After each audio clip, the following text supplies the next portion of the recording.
Hi guys, and thank you for joining me again. And in this video I'm talking about jotting down your musical ideas. Now, not all of us can read music, not all of us want to, but I was taught by my father, and I'm glad that I learnt it, because it means that now I can obviously learn charts if people send me charts to play in a big band or even in a pop band scenario, whatever. But more importantly for me, because I do so much work in the studio and working with live bands, and being 52, I can't always remember up here the set list like I used to. So being able to write stuff down is really, really, really useful for me. Now, I know some drummers like Phil Collins and certain other drummers who don't read music very well. They've got their own little system for writing out charts.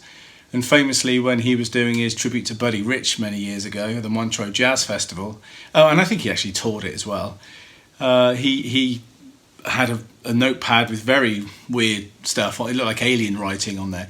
But he could play all those charts, Big Swing Face and Birdland, just by looking at his own little way of writing notes. So maybe if you don't read music, maybe there's something there you could do. So it's good if your memory is failing, or you're in 4 or 5 different bands, which I know some of us drummers are, if not more. And sometimes storing all the information in there, plus everyday stuff, is tricky. So if you don't write music, don't worry about it. Find your own system that works, and have your little notepad by the side of the drum kit if you need it, right or left-handed, which way around. And just gauge your eye down. There's nothing wrong with it. It's not like failing or you're a bad musician because you can't remember. It's just, makes sense. I'd sooner have, any of my students doing that than making mistakes. Just looking down, that's where we are, good. Which song's this? Oh yeah, da-da-da-da. All good. Now, in a Q&A the other day, a video clip, which has been and gone now, a few people, not many, but a few said, my God, that book of Manuscript Paper, what the hell was that? So, I just thought I would talk about this, and because I can read and write drum music quite well, and I actually like doing it old-fashioned style with like pen and ruler, quill, if you will. And I store all these books, and it's a bit of a nightmare when I have to move, because I've got all these manuscript books along with records and stuff that I have to lug around. But it's really useful for me. In one respect, it's my life through many years, and I've not just got these as well. I've got some others in that cupboard which I'm not going to get out. But these are just from the last 2 or 3 years, and there's probably about 10 books here.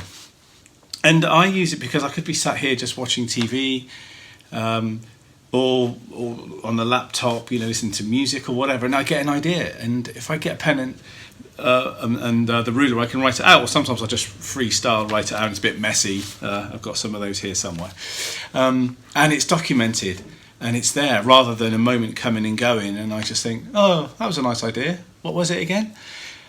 So this is like a way of documenting those ideas. And here's just, I'll probably put extra ones on top of this as I'm talking that will be photos and stuff, but there's just one idea. Just some linear ideas that I obviously thought were kind of cool, and I jotted them down very, very quickly. And when I'm writing out charts for a recording session or something, like this one here, that's reasonably neat. Sometimes they're a little bit messier like this. But it all works. That'll be up on my music stand. And sometimes actually the artists come round and have a little deco and have a look.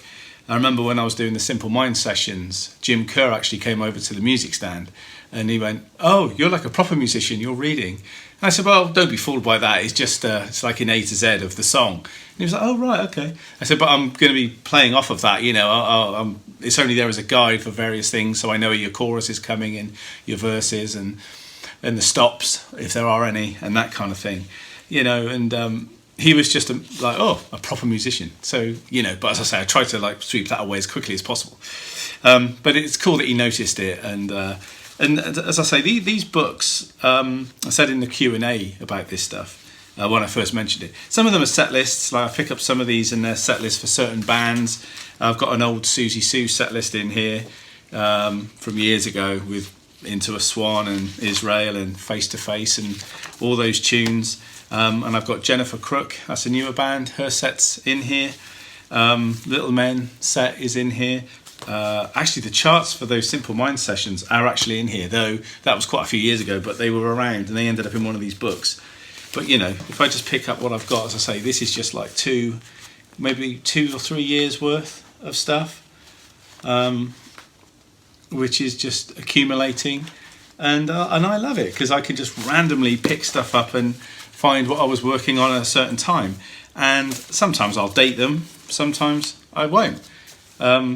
Obviously, I was playing Superstition with somebody at some point on the 11th of the 4th, 2021, because I wrote that out.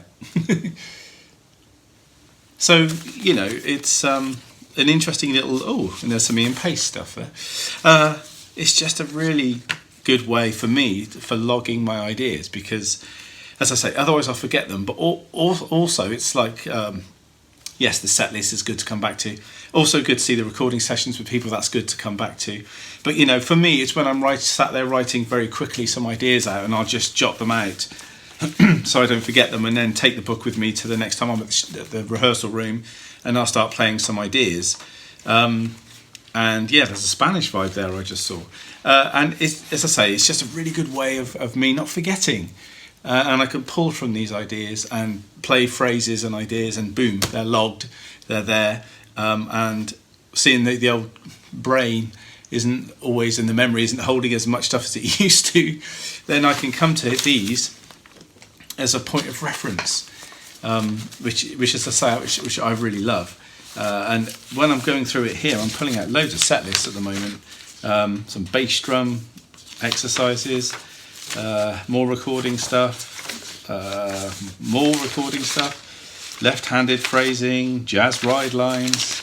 You know, I've got the Buddy Rich Under the Influence stuff in here that I wrote out, transcribed from Buddy's stuff. It's just great to have it.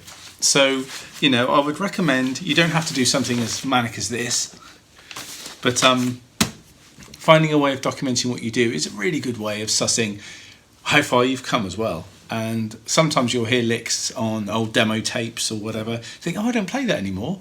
Whereas when you've got them documented somewhere, you can go back into your practice diary or something like this and think, there's a great idea in there, I need to work on that. So I just wanted to do a short video on that because I think it's just a really, really useful thing. You don't have to become a boffin and become an amazing chart reader or anything, though I would recommend getting a bit of that under your belt because it's really useful. But more importantly, just finding your own system for writing things out so you don't forget anything, and you remember some of the greatest stuff that you play. You can actually store it somewhere and it can be remembered, and you can always come back and play it again. So, hope this was useful, guys. Any questions on all this, usual thing, just drop me a line and I'll get back to you. Thanks for the likes and the subscribes. Stay well, enjoy drumming, and I shall speak to you soon.